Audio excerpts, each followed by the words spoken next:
Mohit Kumar, who's the head of Euroland and UK strategy at Deutsche Bank, joins us on the line right now. Mohit, it's good to have you on the show.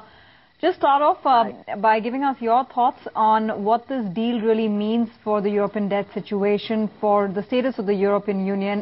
Is it in a way just prolonging the problem, or do you think it's the step in the right direction? Well, I think it's definitely a step in the right direction, and we finally have a deal in terms of Greek bond restructuring. But more importantly, we have this new aid package for Greece. Next 2 weeks, of course, will remain crucial because we will have the PFI deal, and if we don't get enough participation, it's likely that collective action clauses can be introduced, and we might even have a serious trigger. But bigger picture, as far as Europe is concerned, I think 3 points which the deal highlights. One, the importance of Greece that we've had in the risk-on, risk-off theme, I think is going to dwindle, and the market will focus back on fundamentals. Two, I do think uncertainty will remain elevated given the debt profile for Greece going forward and the harsher monitoring conditions. But still, it is a definite right step. But third, and the most crucial thing is that if I look at the Greek debt profile, it is now much shifted to the official sector, which basically means going forward, systemic risk will be limited from a Greek perspective. Okay, Mohit, before I talk about the events that you'll be watching out for in Europe closely over the next couple of weeks and months, there's just data coming in on the UK manufacturing output, which has fallen actually 1.4%. What do you make of the situation as far as the recovery is concerned? You also have the quarter 4 GDP number for UK, which has come in at 0.2%. Pretty much in line, you think? Yeah, it's pretty much in line.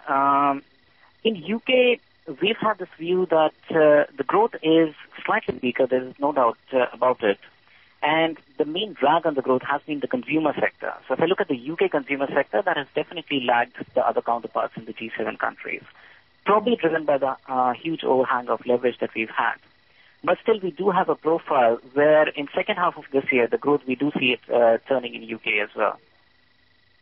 Okay, very quickly, Mohit, since we're running out of time, one, your call on the euro, where does it go from here? Because we saw a bit of a rebound post the deal with Greece that came by. And secondly, what is it that you'll be watching out for in terms of a big event risk now, perhaps, that the European situation poses? On the euro, our call is still for a weaker euro. I think near term we might get a bounce, or as, say, the next 2 weeks, the whole events pass without any accidents and the uncertainty gets resolved. So potentially you will get a near-term bounce. But fundamentally, the currency should be based on economic fundamentals.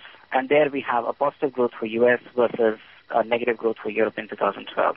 So still bearish euro, target 1.25 towards the middle of the year. Secondly, in terms of what risk factors, I think risk factors are a lot in Europe still. Greece, as I said, heightened uncertainty will remain. The market will start focusing back on Portugal, though I'm not so worried as probably the consensus. The political dynamics within Europe, particularly the stronger countries as well as the weaker countries, I think will continue to be a risk going forward.